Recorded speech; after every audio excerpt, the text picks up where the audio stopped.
Yeah.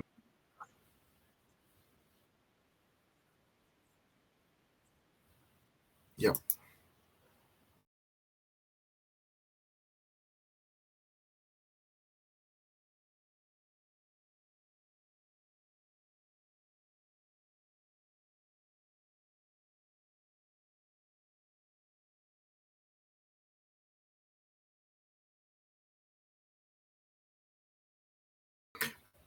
Shafiq, can I see my screen?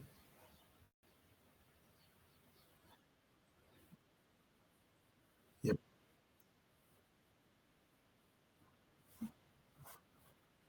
Yeah. I can move that too.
Welcome back, ladies and gentlemen. We now move into deep dive session 1.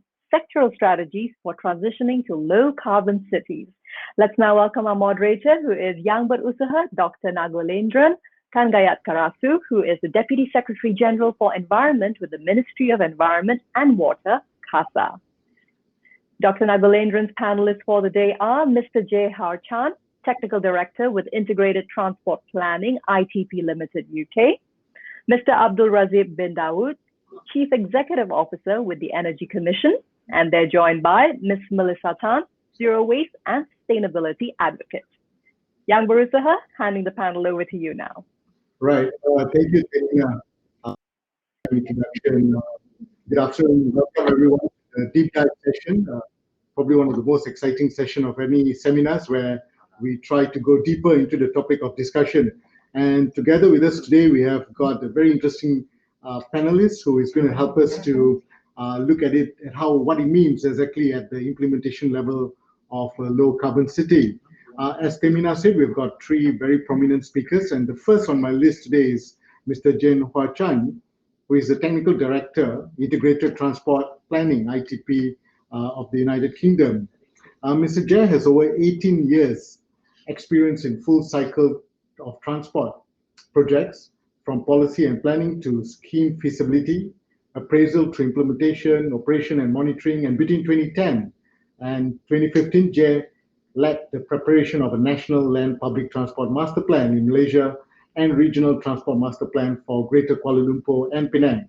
His work for Land Transport Authority in 2014 led to the introduction of a new bus contracting model in Singapore to promote greater competition and efficiency to run bus services. Currently, he is providing consultancy services to support the World Bank towards promoting low carbon mobility and clean energy transition in the Philippines through a growth of electric mobility sector 2020. And now I'd like to invite Mr. J to give his insights on this deep dive session. Mr. J, you have the floor.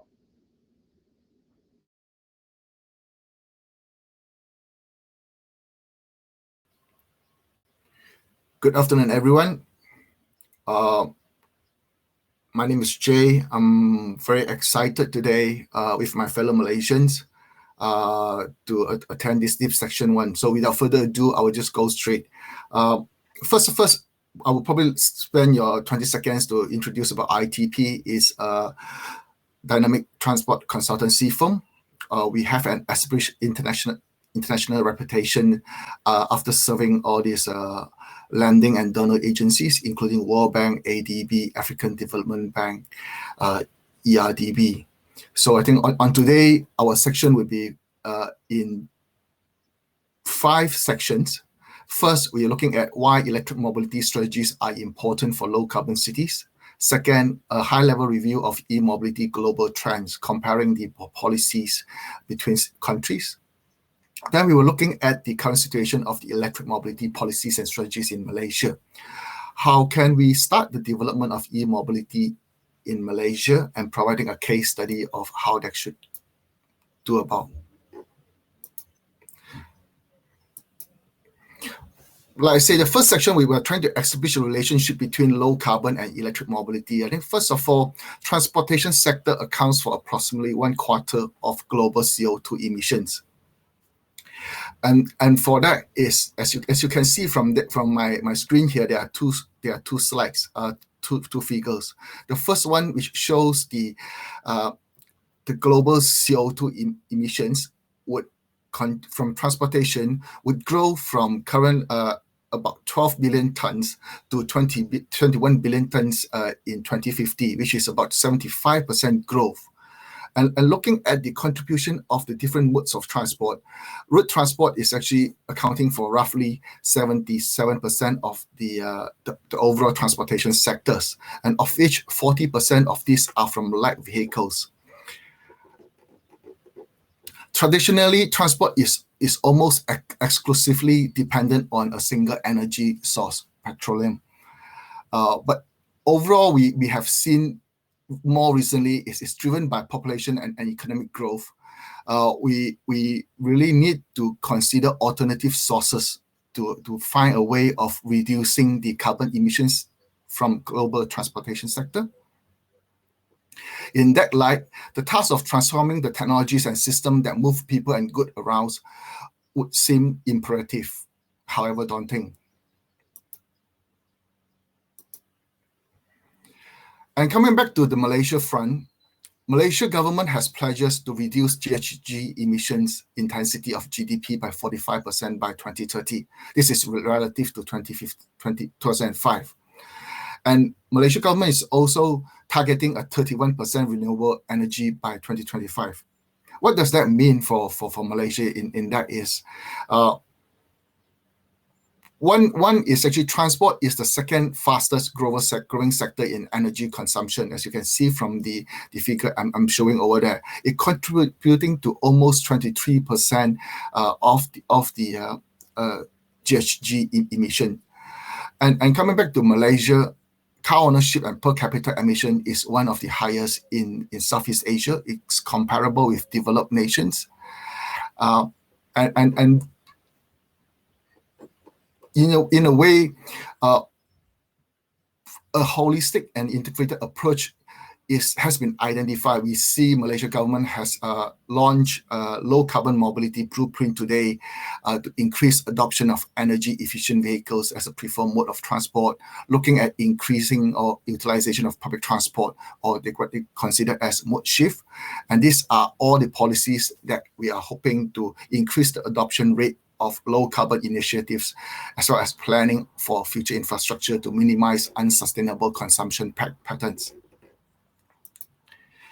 And why electric mobility and why electric cars? Here we are comparing the diagram here. We are comparing the petrol diesel plug-in hybrid, which is the PHEV, battery vehicle, electric BEV vehicles, and compressed natural gas vehicles. What we compare over here is three segments of the CO2 emissions, from tank to wheel, well to tank, and well to wheel. I think tank to wheel is quite simple. It's basically what is produced by your cars during driving. Well to tank would include all the production of the energy sources that is coming from producing of the energy, and in this case for electric vehicle would be the electricity. And the well to wheel would be the whole life cycle of that emissions, including both WDT and TTW. From here we can see this comparison is for EU, but on average, electric cars would emit almost three times less CO2 than the equivalent petrol and diesel cars. And this is a significant reduction. Just imagine if everything else is the same, you still drive the same car, you will still be able to achieve that great savings in terms of CO2s. And at the same time, we go back to earlier what we say, Malaysia's target of 31% renewable energy in this in that we would expect to see the electric cars would even reduce CO2 emissions further, and hopefully would be in a similar scale to EU. But what coming back to Malaysia is the EV market is still a far call from the developed markets. I think at the moment it's less than 2% of the total car sales. So let's going back to this is very much focusing on international experience of initiating electric mobility. We're focusing on how the different cities and countries are doing at the moment.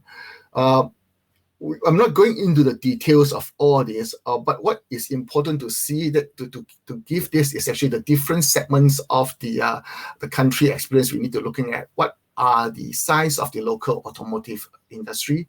What are the segments being prioritized by the government? Whether there is a clear institutional structure exits. The maturity or ecosystem of the e-mobility development is very important. And last but not least, the private sector participations. And to be honest, different countries has its own governance structure and its own ecosystem. But what I'm trying over here is we try to compare the one that we probably closest to Malaysia, Thailand. The Thai government recently has announced that they will only allow purely electric vehicles to be sold from 2035 onwards. The aim is for electric vehicles to account for 50% of all new cars registrations by the end of this decade. So what does that mean for that is actually, this is a very, of course, they will be coming with a series of incentives, including tax breaks, purchase bonuses. By taking a clear stance, Thailand is looking to become more interesting for investors. Thailand wants to put its know-how in the production of cars on the line. So in this way, we see Malaysia has albeit a smaller car industry, but we have the know-how. So that is actually showing us there's a way forward, even though our car industry is not as high. This is looking at the different electric mobility policies comparisons across countries between US, China, Norway, and India. You're looking at the EV targets, you're looking at the financial incentives, looking at the non-financial incentives, and then the electric vehicle supply equipment. Again, I'm not going into the details. You can see that from the screen here, but it's interesting to see that Malaysia, with what I understand from the low carbon mobility blueprint, we are going to be offering probably about the same level of financial incentives and having the roadmap as such. But it's actually when coming to the non-financial incentives, including the parking fees, the toll fees, access, and special lanes, where we would see there might be a gap that we need to consider. Overall, it's actually, we need to looking at the integrated approach.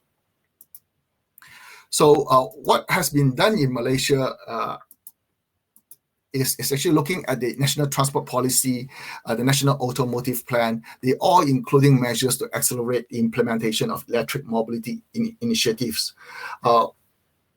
Similarly, when we're coming to the Low Carbon Cities Master Plan, National Low Carbon Mobility Blueprint, again, it develops sectoral strategies specifically for transportation. It's looking at 4 focus areas over here: vehicle fuel economy, emission improvement, electric mobility adoption, and specifically we're looking at car, bus, and motorcycle. We're looking at alternative fuel adoption and mode shift over here.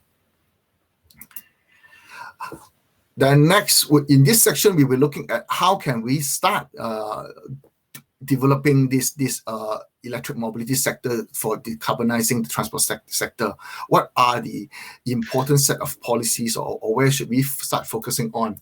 Personally, I would, and as a public transport planner, I would say electric bus. Why electric bus? First of all, public transport reduces overall vehicle kilometer travel because more people are putting on the same bus.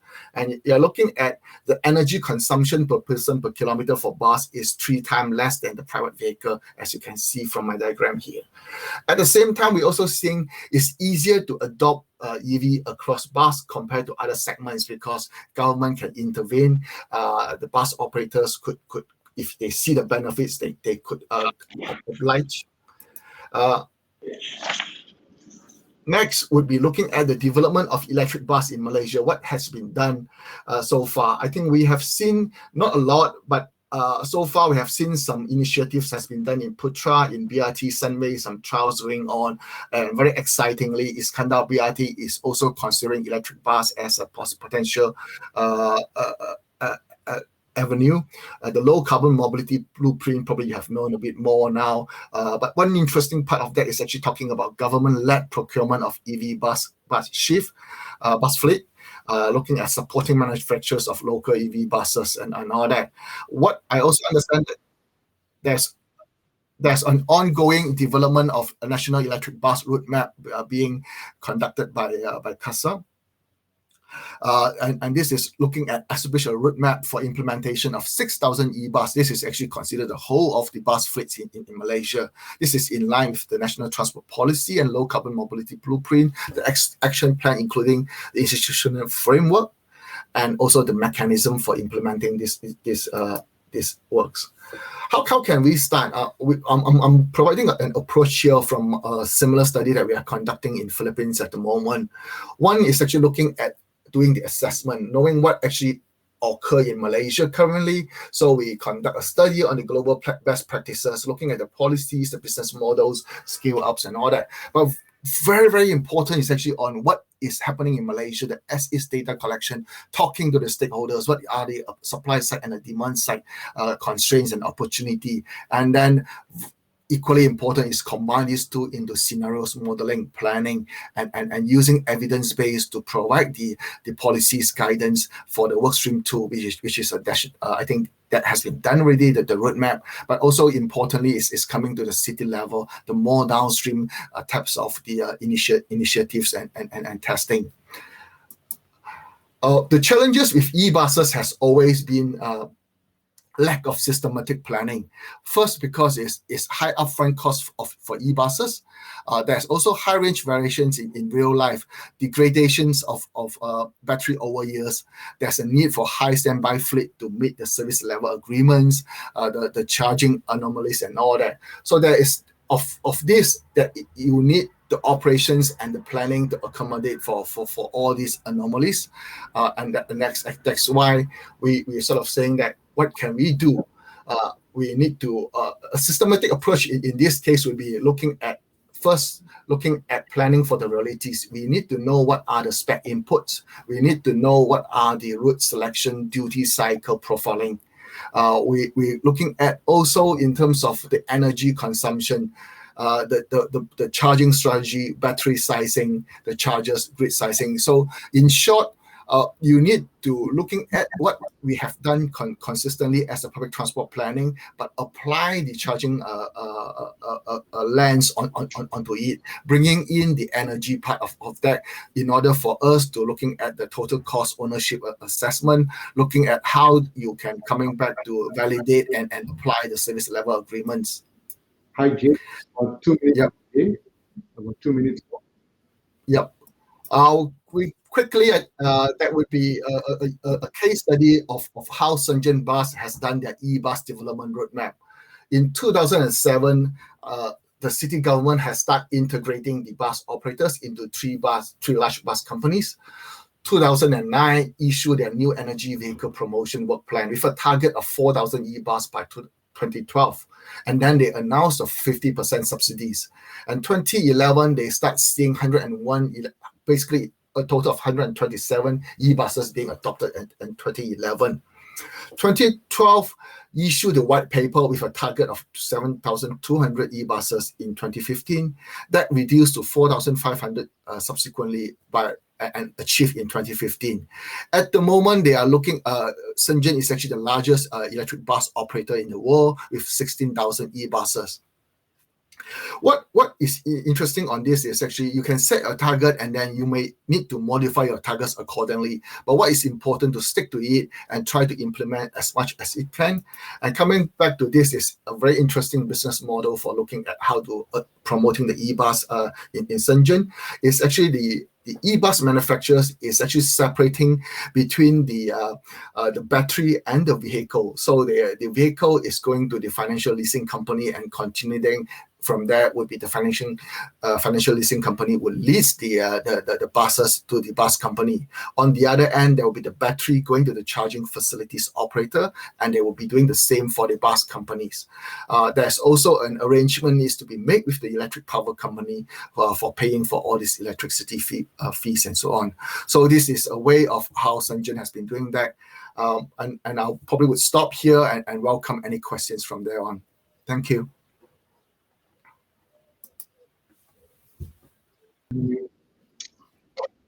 Right, yeah, thank you, Mr. K. Thank you very much. And, that was very interesting insights on the low carbon mobility, and we will come back to you with some specific questions. Maybe we'll move on to listen to our next speaker, who is Mr. Abdul Razib bin Dawood, who is the Chief Executive Officer of Energy Commission. Mr. Abdul Razib started his career with Nagam National Berhad and has more than 20 years of professional experience, having worked both in Malaysia and Australia, national power utilities, independent power producers, TNSP, and as a consultant for renewable energy. During his career highlights, he had held many roles such as construction engineer, project manager, technical advisor, system planning engineer, and power system specialist. And as we know, as of 1st August 2019, Encik Abdul Razib bin Dawood has been appointed as Chief Executive Officer of Energy Commission Malaysia. Encik Abdul Razib, I pass the floor to you to take us through the journey of energy and in the low carbon setting. Over to you, Encik Abdul Razib. Thank you, Dr. Nagu. I straight to the presentation because we have limited time. I'm aware of that. There are two parts of my presentation. The first one is on energy efficiency, and the second part on our program regarding renewable energy target. All right. So the first one first. We always encourage people to combine both initiatives. The low-hanging fruit, which is energy efficiency, and on generating renewable energy on their own, on their rooftop, as well as on national programs initiative here. Okay, on Malaysia context, back in 2015, 2016, 2025, we have this action plan. We call NEAP for short, National Energy Efficiency Action Plan, with twin goal. Number one, to reduce the gigawatt hour, the energy that we consume. If we do nothing, business as usual, back in 2014, we cannot save 8%. But if we do this action plan, we can save 8% of energy that we consume. And number two, of course, the CO2 reduction. The aim is to reduce 38,000 kiloton CO2 equivalents, equivalent to 1 billion of trees, if you convert that into reduction of CO2 emission. And with this guiding principle and the strategic trust, we have programmed 3 key initiative programs under what we call equipments programs, industrial programs, as well as the buildings programs. So in relation to today's conference, this is very relevant. Let me explain first on the equipments. Suruhanjaya Tenaga or Energy Commission, we promoting 5-star rating appliance equipments. We show in the next slide. Under minimum energy performance standard maps on industrial program, under Rancangan Malaysia ke-11 or Malaysian level nation plan. We have this energy audits funded by 11 nation plan, which I will show you in the next slide. And we also promoting a cogeneration, and on building a program, we have energy audits and energy management for buildings, and as well as we promoting energy efficiency or energy efficient buildings design. So these are the overall so-called house of NEAP with goals and programs. This picture or this label that we introduced back in 2019, we started this in 2019, and building energy label, building energy intensity label for government's buildings or complexes. So we introduced this star rating for the government buildings under verifications or audits done by us. We have 5-star categories from 1 star all the way to the 5-star. Of course, as they say, government lead by example. That's why we want to government embark on this program to make sure that we can create this awareness to the large populations in the country. So we have started this. So far, we have labeled up to 250 buildings until today. But of course, the plan is to label until 2025. If I'm not mistaken, we plan to label up to 5,000 buildings. Okay, so let me go to the next slide. As I mentioned, under 11 nation plan, we have this 2 program, energy audit and energy management industrial sector, that we identify common energy saving measures that can be applied to industrial and commercial installation, and to develop energy efficiency benchmark for each sector, and to promote energy audit. So one of our program initiative under government lead by example is inclusive of government offices and hospitals.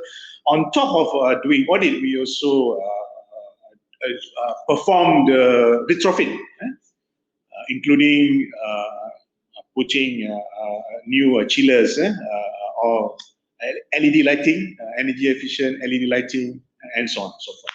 So that part of RMK 11. So just a bit on regulations. At the moment, existingly, we have this email and efficient management of electricity energy regulation that we regulate any buildings that consume, any installation that consume equal or exceeding 3 million kilowatt hour in 6 consecutive months, which is semi-annual. So they have to manage the electricity consumption. They also have to appoint a registered electrical energy manager, or REEM. They have to submit a written confirmation of the appointment. Of course, how we regulate this regulation, they have to inform us on their consumptions. So they have to submit the reports. So all those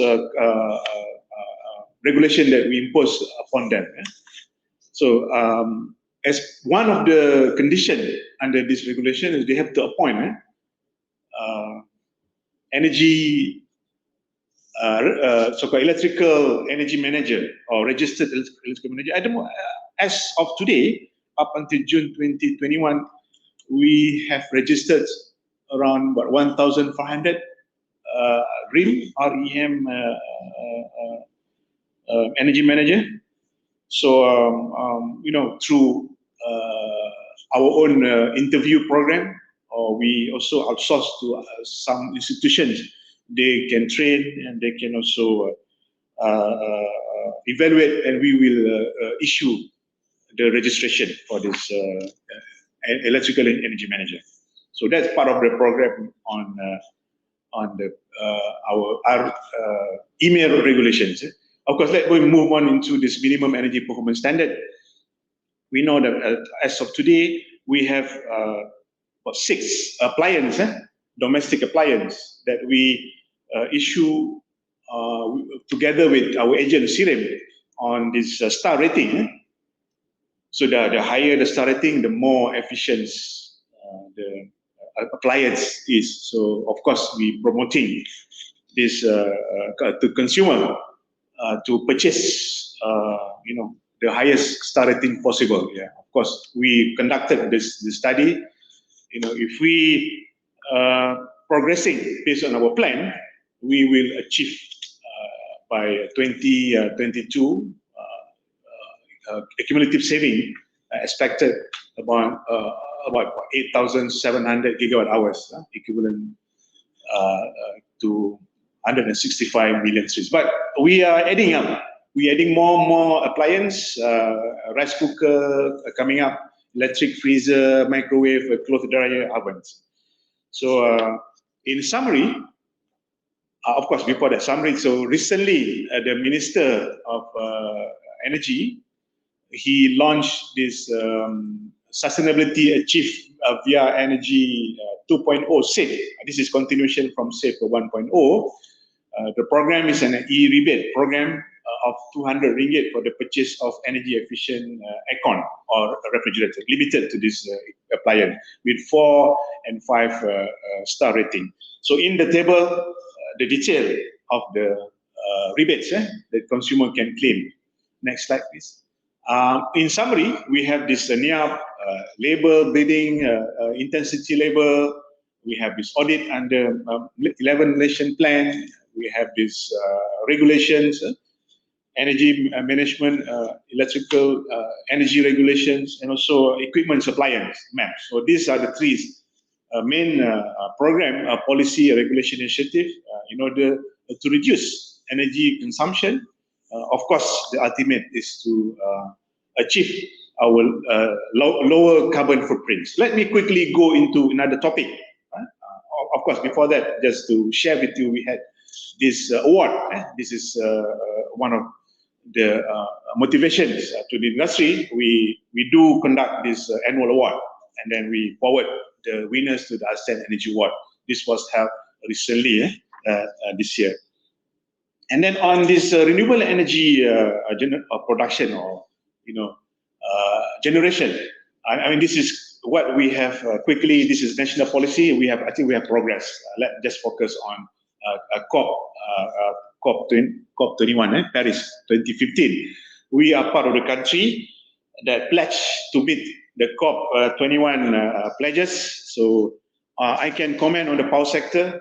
We are on the right track to reduce the carbon intensity, or GHG intensity, by 2030, 45 reduction based on the 2005 level upon GDP intensity. Let me quickly, we have this program. I think you're aware, feed-in tariff. This is how we started. And then we introduced large-scale solar. I mean, this is a big solar plant, and of course, net energy metering, and also we are also promoting self-consumption solar, or mainly solar rooftop.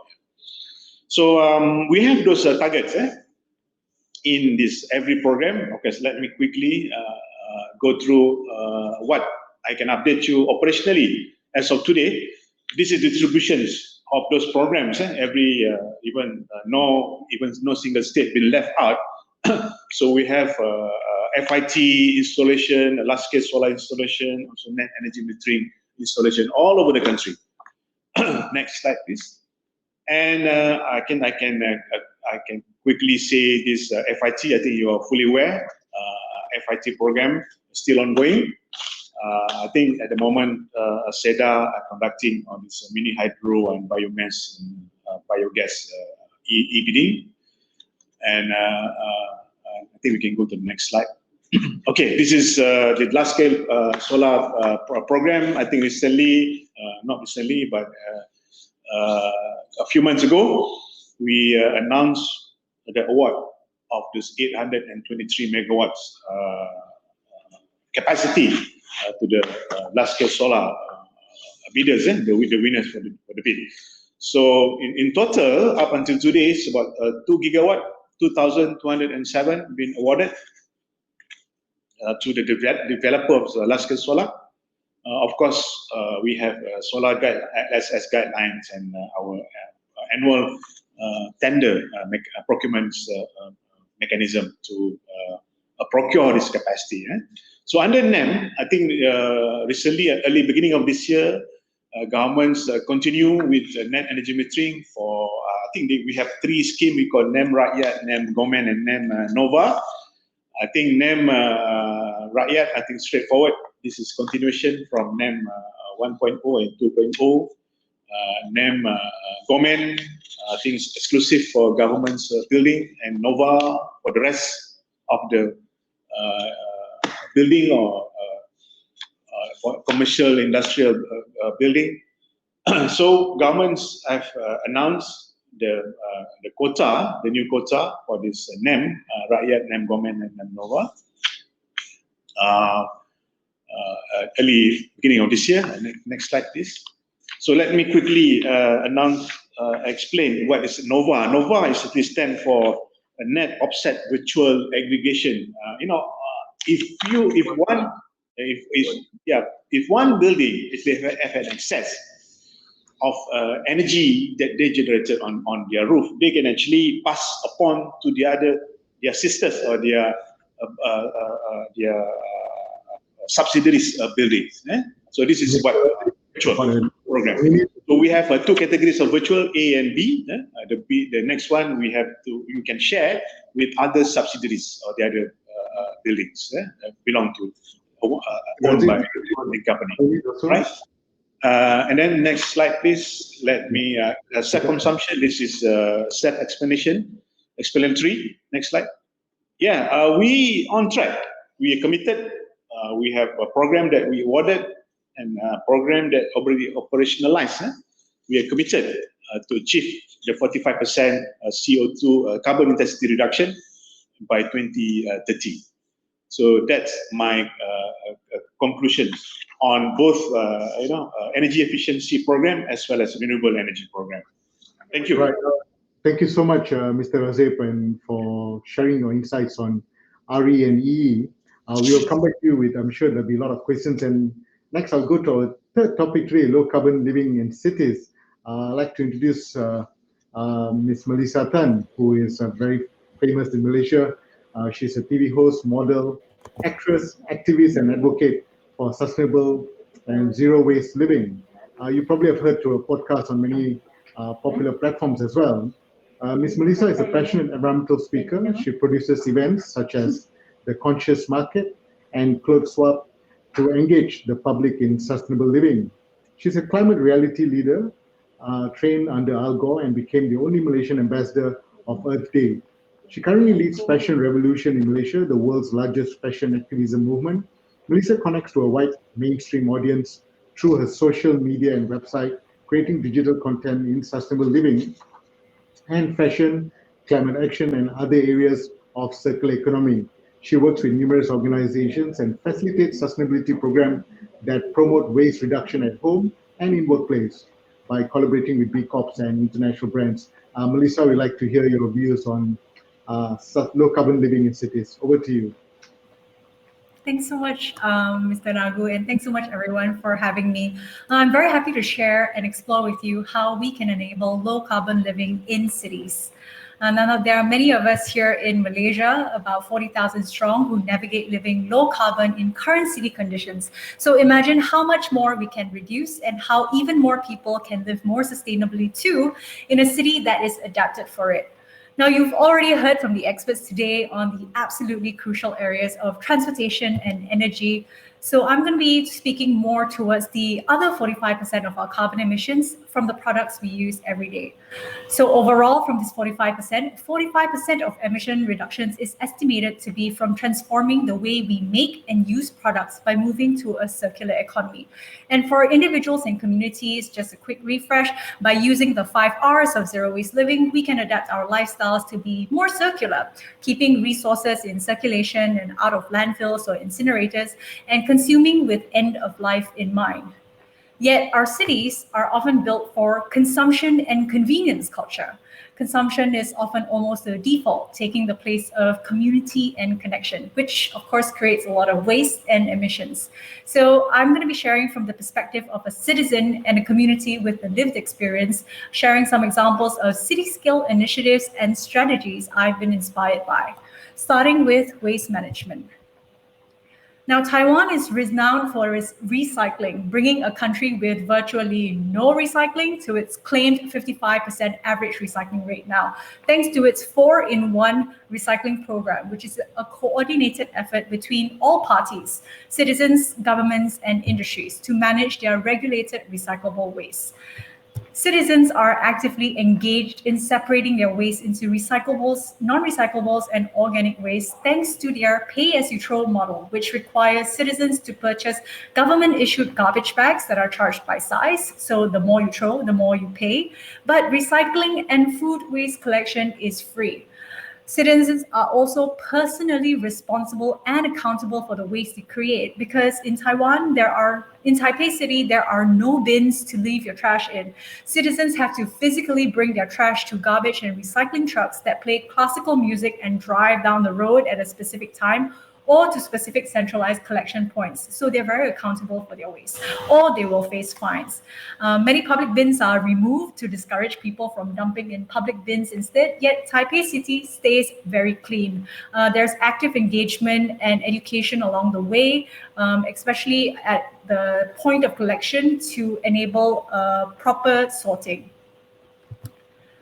The Recycling Fund is a critical success factor to their 4-in-1 program, where manufacturers and importers of products pay fees depending on the quantity of product they put on the market. And this fund subsidizes municipal and private recycling collection, education, R&D, grants from municipalities, and citizen groups. What was very encouraging to me was how the evolution of Taiwan's recycling and waste management was heavily influenced by the government's strong working relationship with community groups, and they frequently join forces with them until today, particularly the Homemakers United Foundation, a group of Taiwanese housewives that have banded together since 1987. These civic organizations also lend more authority to the government to pressure industry groups to adopt reforms. Initially, the government's response to the growing waste issue was to increase incineration, skeptical that citizens would separate waste at all, and instead rely on scavengers. But in 1993, HUF demonstrated the feasibility of recycling and composting in cities through their projects and educational campaigns, responding with statistics from their own programs to prove that 40% of waste can be recycled, 35% composted, and they petitioned for a municipal recycling system. Criticism from civic organizations also successfully kept incineration and waste to energy out of Taiwan's zero waste policy in 2003. Their own composting project in 1998 grew to 600 willing households and then was adopted by the Taipei city government. And one of their leading organizations, the MyL3C Foundation, has also been very impactful and beloved here in Malaysia. They provide us with 1,140 recycling points, apart from many other groups in Malaysia that have been such a benefit to us. Food and organic waste make up.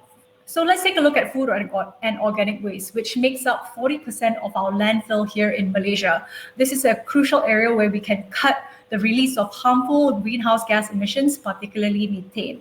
The Australian government's Food Waste for Healthy Soils Fund puts organic waste to productive use on agricultural soil. So that's a 2-in-1 there. They aim to provide food organics and garden organics curbside collection to all households by 2023.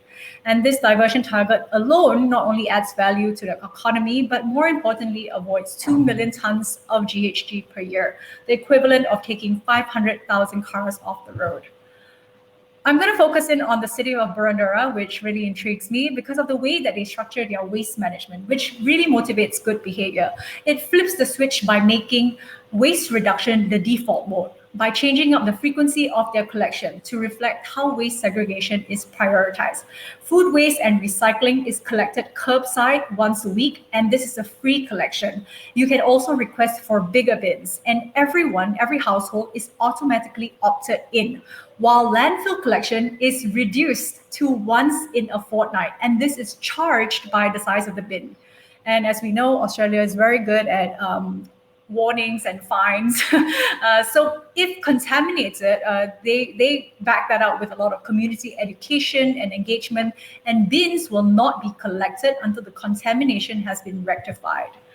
And this has been very successful. Contamination has dropped dramatically after the first year because people just get used to it. And surprisingly, contamination in organic waste collection is only 2%, only a small fraction compared to the contamination in recycling, because recycling can be confusing. The council also conducts free regular classes on composting, subsidizes compost bins for residents who wish to compost on their own, which also reduces the amount of organic waste that needs to be transported off-site to central composting facilities.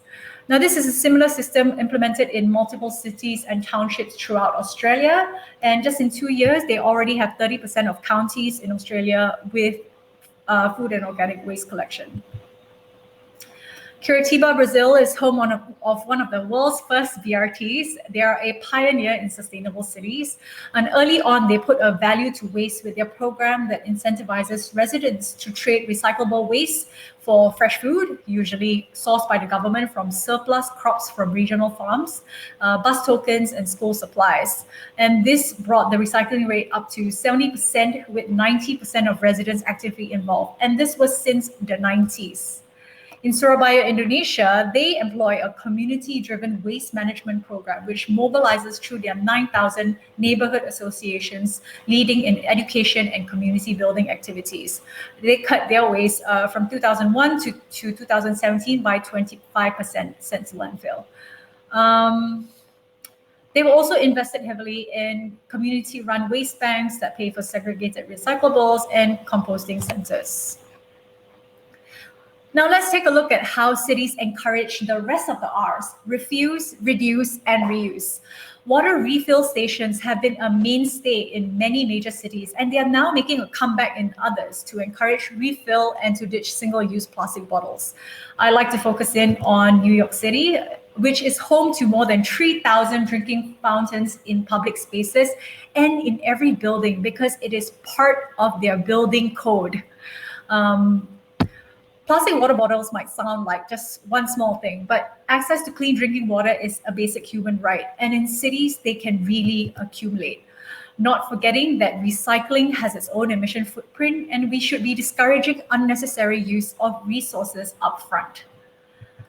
There are also many refill businesses mushrooming across the world that enable takeaway culture with a return and reuse system.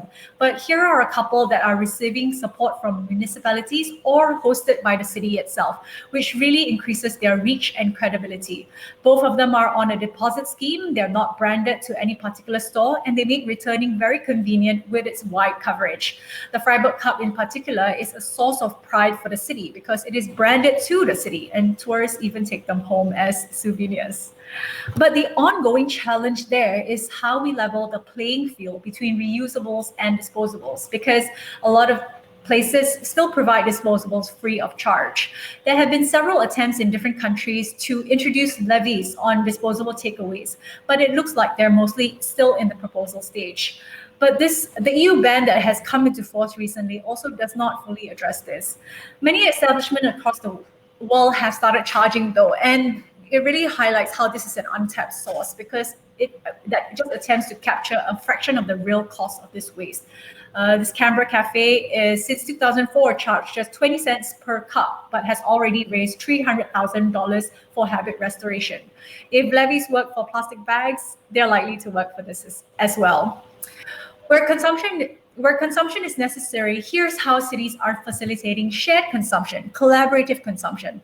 Library of Things have popped up in many cities across the world, eliminating the environmental costs of manufacturing and shipping items that may only be used once or twice a year by every household, minimizing the need for storage and allowing access to high quality, well-maintained tools to all residents of all socio-economic sectors.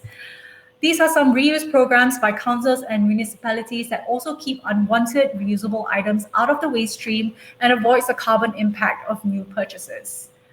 Now, we live in a world that has fostered individualistic and self-serving tendencies. So how do we bring back community care, build strong community relationships where individuals are more likely to work together to achieve common goals and exchange information and maintain informal social controls? Through communal spaces that encourage interaction and kinship between people in a community that isn't centered around commerce, like community gardens. By reclaiming urban spaces for people and humanizing our cities, designing our cities for people, not cars, making them more walkable, countering the urban heat island effect by adding more greenery. Because it's also hard for us to expect society to align in the interest of our planet when we are so disconnected from nature. All we see is cement and concrete broken up by a very sanitized form of nature, sparse pockets of grass or ornamental shrubs. All we hear is traffic, not birds and insects. Paris creates this shared interest with its citizens with this urban gardening permit throughout the city, and you can see how that has really proliferated throughout Paris. We recognize the restorative benefits of nature, yet we assume we must leave the city to enjoy them. But nature is very critical within the city itself. Stormwater management, carbon capture, pollution reduction, increased climate resiliency, and to support local biodiversity. Our neighbors, Singapore, recently realized in the last lockdown that when grass cutting was halted, nature started to come back, and local conservation groups called for a reduction in grass cutting and this over-management of nature within the cities. And this was raised in a parliament seating. All of this comes together to also, provide for our health and well-being. So these are facts that are already well known. Nature is critical to our health, both physical and mental. And all of these factors come together to foster a society that is more supportive, more resilient, and more accountable when it comes to our climate goals. Sustainable societies have necessary access to facilities, services, goods, and other people, with spaces that work well and with communities that value typically unpaid work that are integral. In the recent TED Countdown, TED Circles were conducted around the world in a global conversation about future cities and urban spaces. And it's all of these hopes can be addressed with some of these examples. My impression of what I've learned so far are a lot of the methods that I talked about were simple and intuitive, low-tech solutions that have existed for a long time, where reducing carbon impact is not an alternative, but the default in our living. It takes coordinated effort between all parties, government, industry, and community, employs both carrot and stick, incentivizes good behavior coupled with enforcement, and empowers people with education. All of this has left me with a sense of optimism because in Malaysia, we also have a lot of similar successful independent projects by NGOs and communities and selective councils, which are already ready for us to amplify and proliferate. We already have a lot of resources and the sentiment here in Malaysia. So what will shift us towards the right direction is to take a page from grassroots movements who have already navigated the challenges we have here, work collaboratively with them, and support them. Thank you. Much, Melissa, for giving a very holistic perspective from carrots to sticks kind of perspective, and I think showing that people at individual levels can make a change. I mean, so that's really important and very inspiring to hear what's happening around the world, and also ending with showing the way that Malaysia could also evaluate some of the activities that's happening elsewhere. But one point that really intrigued me is using local knowledge. I think that's very important. Local knowledge and my own work with local communities, they've got a huge amount of things to share with us. Our Orang Aslis, our indigenous people, they've got a fantastic way of living in harmony with nature.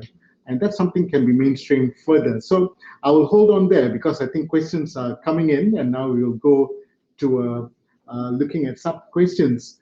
While waiting for the questions to trickle in, I think I'll start with Mr. J.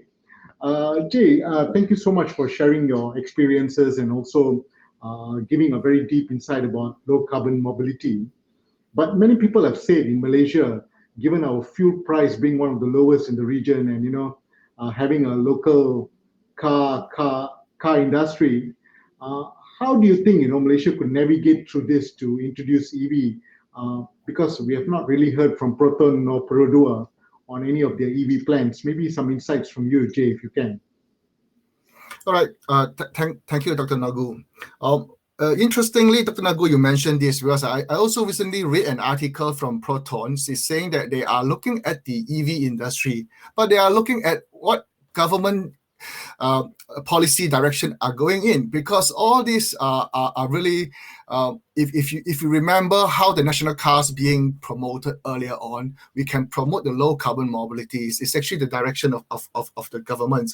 Secondary is actually looking at I think what is probably still somewhat lacking in some, especially with some of our local authorities, is actually we need to help them, empowering them with data, evidence, and tools to develop evidence-led future transport decarbonization. We need to looking at how the stakeholders, so basically it's doing a gap analysis or barrier analysis, and Dr. Nagu, what you say over here, the EV industry, the ecosystem, but the fact is the whole world is moving on to that. If we are not looking at that, our car are only for our own use. It's probably now anyway, but what we are looking is actually lacking this opportunity of joining into this very interesting band of electric mobility. If you can, I think like I say earlier on, what I think we can start with is actually the electric bars, because it's the government can make a intervention over there. But what is important also trying to know on that is the opportunities for the electric mobility or low carbon mobility industry to provide tangible benefits. Here we are not talking about just low carbon mobility, but talking about job creations. As you know, automotive industry employ about 700,000 workers across Malaysia. So by involving in this more high-tech, more future trending type of energies, we are able to drive continuous growth in the manufacturing. We're able to create higher skill employment and raise innovation capabilities and competitiveness. I think this would be good enough for Malaysia government to consider moving on to this rather than keep supporting what I say the old industry. Jay, that insights. Maybe I'll now transition to Encik Abdul Razif. Encik Razif, maybe you would like to share some insights on how citywide energy efficiency be implemented. Some insights on citywide kind of perspective on energy efficiency. Over to you, Encik. Thank you, Dr. Nagu. I think,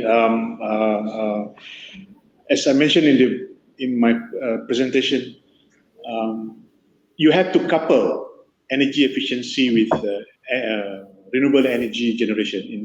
In this context of city, the rooftop solar, you're generating your own energy for your own consumption.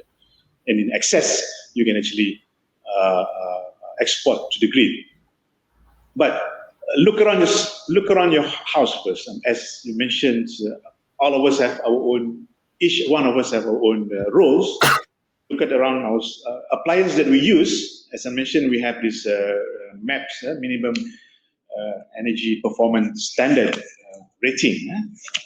I think we always promote people to buy the highest 5-star ratings possible, because you can contribute toward the savings of energy. Of course, your lighting, your AC, your aircon, and of course, then we go to the building. We have this buildings energy index labeling that we introduced from Energy Commission. And look at the management of energy system or consumption in the building. How we also encourage sophisticated, modern control system in the building. And to build a new house, a new building, new offices, we also encourage people to design energy efficient building for architects, for builders, developers, and so on. Maybe I just want to add, we in the midst of drafting a new bill or new act, or we call Energy Efficiency Conservation Act, that we plan to table to the Parliament before end of this year. So we have a more strategic, more approach toward energy efficient ecosystem. And moving on into solar rooftop, we have all this program I mentioned, net energy metering. People can install solar on their rooftop. They can self-consume the energy that they generate.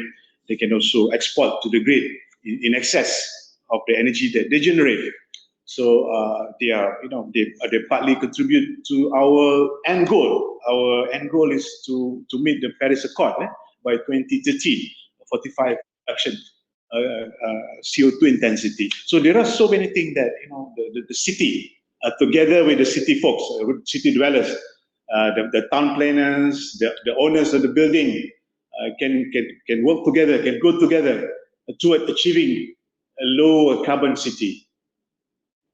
Thank you, Doctor.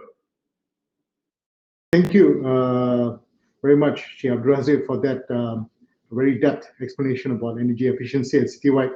Now, maybe I'll move on to Melissa. I mean, Melissa, you've been an advocate, been very inspiring that you're one of the Earth Day Network's ambassador for Malaysia. I think that's very important. But from your day-to-day interaction with the public at large, maybe some insights from you. What needs to be done more to get more people excited about environmental activities? Is it because I think sometimes you made a very good point. We're very disconnected from nature. So maybe some insights from your own practices. What do you think could be done? Some low-hanging fruits to get more Malaysians excited about living in harmony with nature towards a low-carbon city. Yeah. Thanks so much for that, Encik Nagul. I think there are a lot of amazing works done by the NGOs here already, like Zero Waste Malaysia and Kampung Kampung Bangsar, Free Tree Society. So just some of my favorites, and it's about amplifying their work and learning from them.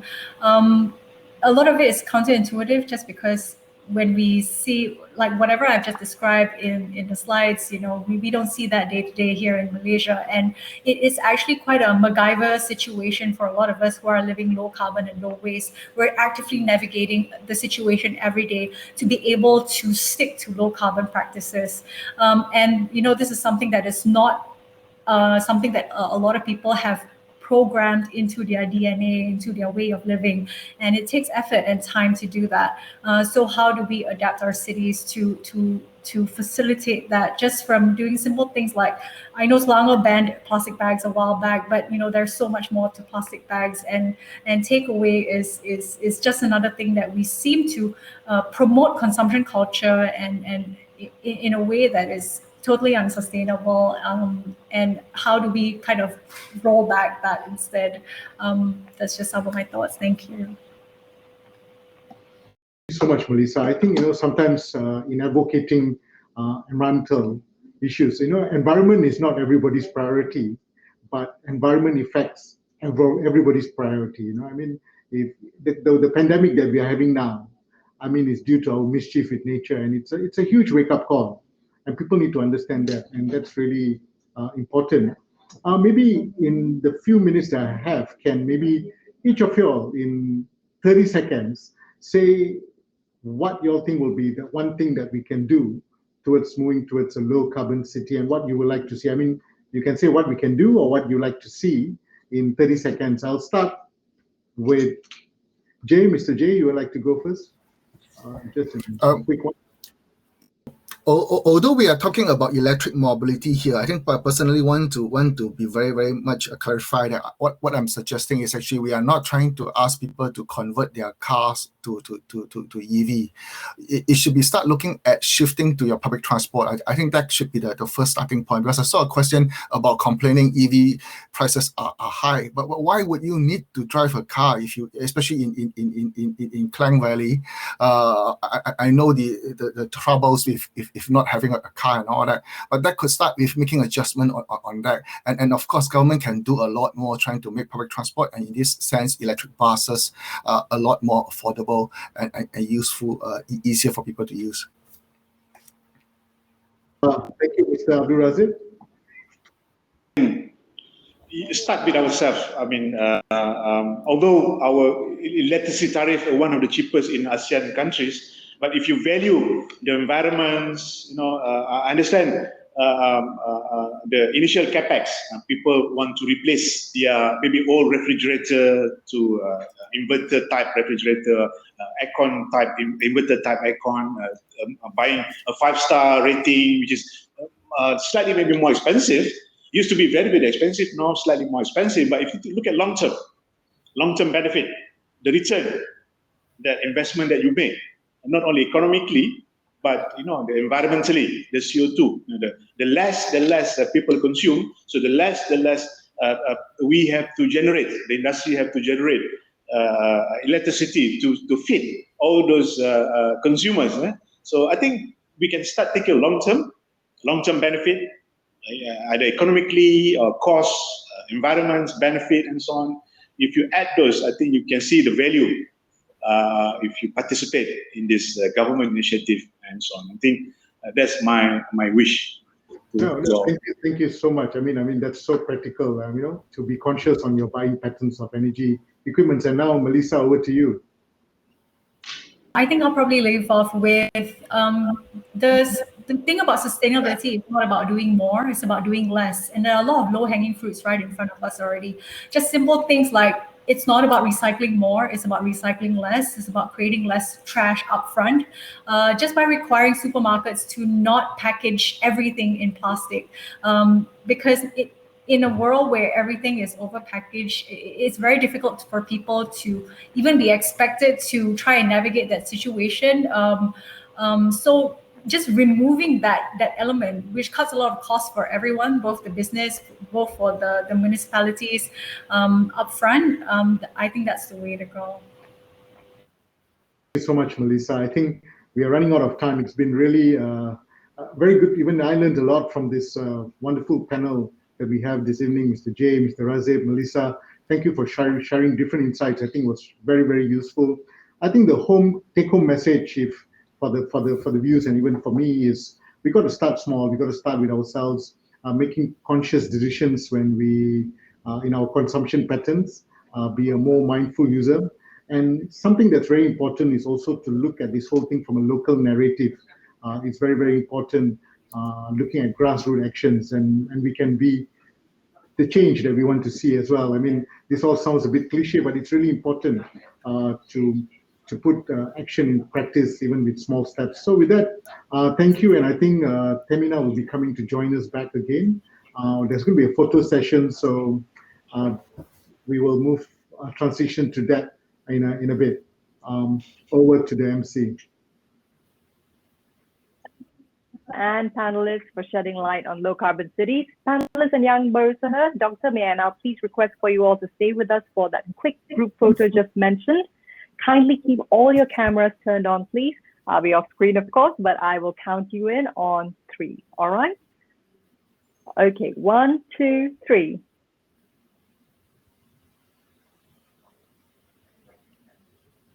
Could we have another one, please? 1, 3.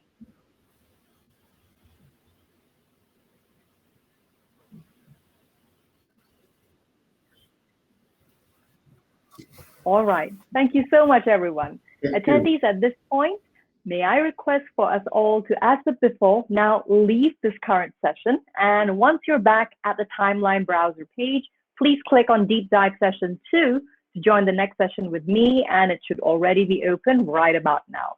Kindly refresh your browser if you encounter any glitches. No problems at all. We're always here to handle the technical side of things. See you in a minute.